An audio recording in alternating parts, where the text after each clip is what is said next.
आज शेंडा पार्कमध्ये येऊन वैद्यकीय आपलं महाविद्यालय आहे त्याची पाहणी केली। त्याशिवाय छत्रपती प्रमिला हॉस्पिटल याच्या दुरुस्तीसाठी जे आपण निधी दिला होता त्याचाही आढावा घेण्याचा मी आज प्रयत्न केलेला आहे। आता CPR हॉस्पिटल ही 1885ची ही जुनी इमारत आहे, हेरिटेज इमारत आहे आणि त्याला फार मोठ्या मर्यादा आलेल्या होत्या आणि त्याचं फार ड्रेनेज तुंबणं, रस्ते खराब झालेले होते, फार मोठी दुरावस्था झाली होती। त्यासाठी आपण 44 कोटीचा निधी मंजूर केलेला होता। एकूण 27 इमारती त्या आवारामध्ये आहेत, त्यापैकी आता 2 इमारती पूर्ण झालेल्या आहेत आणि आता राहिलेल्या इमारतींचं 7 इमारतींचं 25% काम पूर्ण झालेलं आहे। त्यामध्ये दुधगंगा इमारतीपैकी 8 जे वॉर्ड आहेत त्यापैकी 4 वॉर्ड पूर्ण झालेले आहेत। तुम्ही जवळ बघितलं तर अतिशय चकाचक आता आपण जे प्रेझेंटेशन बघितलं त्यामध्ये अतिशय उत्कृष्ट काम त्यांनी केलेलं आहे।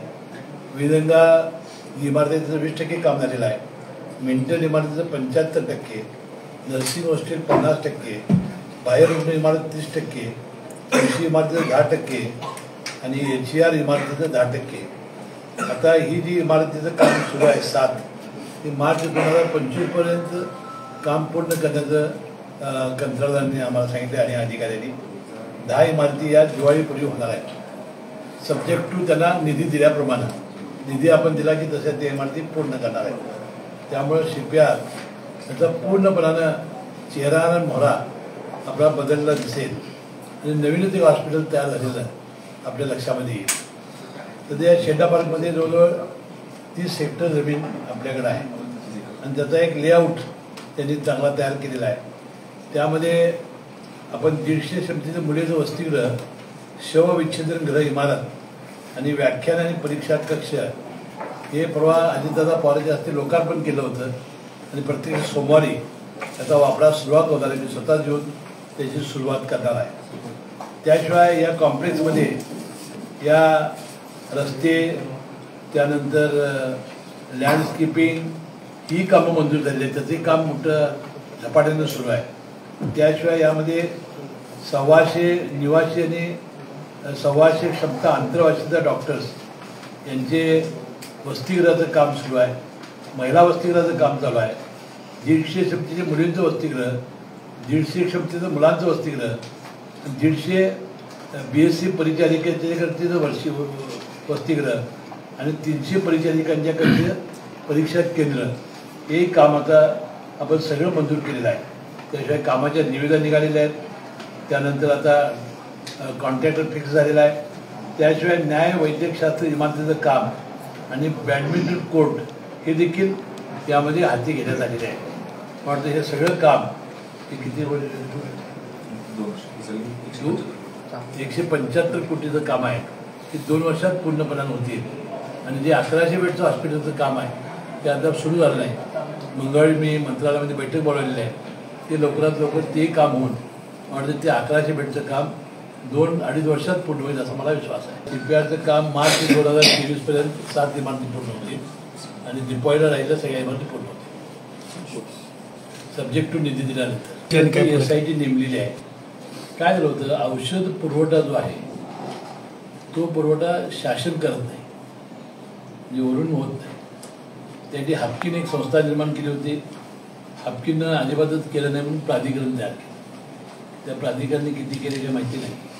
नंतर आपण आमच्या आणि सार्वजनिक आरोग्याचा काही निधी आम्ही डीनच्या लेवलला दिला की तुमचं तुम्ही टेंडर काढा, GM पोर्टल टाका किंवा तुम्ही ते करा आणि एक जिल्हा नियोजन मंडळाचा ते जिल्हाधिकाऱ्यांच्या कमिटीखाली अधिकारी कमिटीचं आहे।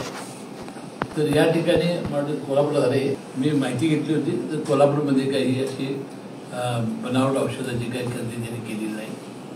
ही विक्री औषधाची जी खरेदी आहे ती पूर्णपणानं सेंटरला होत नाही। एक प्राधिकरण करतं, हापकीन करत होतं आणि आता डीनला अधिकार आम्ही दिले आहेत आणि जिल्हा नियोजन मंडळाचे अधिकारी जिल्हाधिकारी नाही। 2 प्रश्न होते, मी त्याची चौकशी केली होती। एक कुठल्या कंपनीमध्ये ब्लॅकलिस्ट केलेली न्यूटन ब्लॅकलिस्ट केलं होतं, त्याला FDAनं जब केस घातली होती आणि त्याला अटकही झाली होती।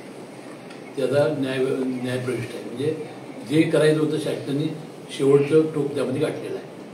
आता दुसरी जी कंपनी आहे की दरपत्रक त्याची चौकशी सुरू आहे. मला वाटतंय त्याबद्दल आपण आयुक्तांच्या अधिकारी कमिटी नेमली होती, त्यांनी रिपोर्ट दिलेला आहे, त्याच्यावर कारवाई होत आहे. तो भाग वेगळा आहे. ती जी कंपनी जोपर्यंत बदलली किंवा काय केली हे काय अधिकाऱ्यांच्या लेवल लक्षात येणार नाही किंवा कुठल्याही पातळीवर लक्षात येणार नाही. आपण ऑर्डर दिलेला माल व्यवस्थित आलेला आहे का, आपल्या नॉर्म प्रमाण आहे का नाही एवढं बघण्याचं काम आहे. तो आपण करणारच आहोत. आता त्या निवडणुका लागल्या होत्या तर होणार 100% होणार. आपल्याकडे आपल्या कारकिर्दीला सुपर स्पेशालिटी झालं, कॅन्सर झालं, BHMS झालं शासकीय, BAMS झालं, योगा झालं, आता डेंटल. नमस्कार, माझं नाव स्वाती सयाजी सोळशे. मी बाबासाहेब पाटील कॉलनी मनेनमाळा उंचगावमध्ये माझा घरीच निशा कलेक्शन नावाचा कापड व्यवसाय आहे. जेव्हा मला दुकानासाठी भांडवलाची गरज होती त्यावेळी मला महालक्ष्मी भिशी समजली. त्यावेळी मी सेव्हिंग करून मला महालक्ष्मी भिशीकडून भांडवल उभं करण्यासाठी मदत झाली. मी महालक्ष्मीच्या भिशीच्या ऑफिसमध्ये जाऊन सर्व माहिती घेऊन मी माझं तिथं सेव्हिंग अकाउंट उघडलं. माझ्याप्रमाणे तुम्ही सुद्धा महालक्ष्मी भिशी जॉईन करा आणि आपला व्यवसाय वाढवा.